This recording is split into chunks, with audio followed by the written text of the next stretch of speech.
രാജ്യവിരുദ്ധ ഭീകരവാദ കേസുകളിൽ അറസ്റ്റിലായ PFI ആയുധ പരിശീലകൻ അയൂബിനെ കസ്റ്റഡിയിൽ ചോദ്യം ചെയ്യാനൊരുങ്ങി NIA. അയൂബിനായി അടുത്താഴ്ച കസ്റ്റഡി അപേക്ഷ നൽകും. PFI ക്രിമിനലുകൾക്ക് ഒളിത്താവളം ഒരുക്കിയതിനെക്കുറിച്ചാണ് അന്വേഷണം കേന്ദ്രീകരിച്ചിരിക്കുന്നത്. വിവിധ രാജ്യദ്രോഹ കൊലപാതക കേസുകളിൽ ഉൾപ്പെടുന്ന PFI ഭീകരവാദികൾക്ക് വർഷങ്ങളോളം സുരക്ഷിത താവളം ഒരുക്കുന്ന കേന്ദ്രങ്ങളിലേക്കുള്ള അന്വേഷണത്തിലാണ് രാജ്യവിരുദ്ധ ഭീകരവാദ കേസിൽ അറസ്റ്റിലായ PFI ആയുധ പരിശീലകൻ അയൂബിനെയും NIA കസ്റ്റഡിയിൽ ചോദ്യം ചെയ്യാനൊരുങ്ങുന്നത്. കഴിഞ്ഞ ആഴ്ചയാണ് അയൂബ് കൊച്ചി NIA കോടതിയിൽ കീഴടങ്ങിയത്. 2022 NIA രജിസ്റ്റർ ചെയ്ത കേസിൽ 69ാം പ്രതിയായ അയൂബിനെ കുറിച്ച് വിവരങ്ങൾ കൈമാറുന്നവർക്ക് 7 ലക്ഷം രൂപ പാരിതോഷികവും പ്രഖ്യാപിച്ചിരുന്നു. മംഗലാപുരം, തമിഴ്നാട് എന്നിവിടങ്ങളിലടക്കം അയൂബ് ഒളിവിൽ കഴിഞ്ഞിരുന്നു. കർണാടക ബെല്ലാരിയിലെ യുവമോർച്ച നേതാവ് പ്രവീൺ നെട്ടാരു വധക്കേസിലെ പ്രധാന പ്രതി അബ്ദുൽ നാസർ 3 വർഷത്തോളം ഒളിവിൽ കഴിഞ്ഞത് കൊച്ചി പള്ളുരുത്തിയിലായിരുന്നു.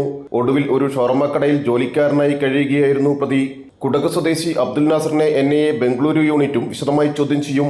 PFI ഭീകരവാദ കേസിൽ പിടികിട്ടാപ്പുള്ളിയായിരുന്ന ആലുവ നീറിക്കോട് സ്വദേശി യാസർ അറാഫത്ത് ഫെബ്രുവരിയിൽ കീഴടങ്ങിയിരുന്നു. ജനം, കൊച്ചി.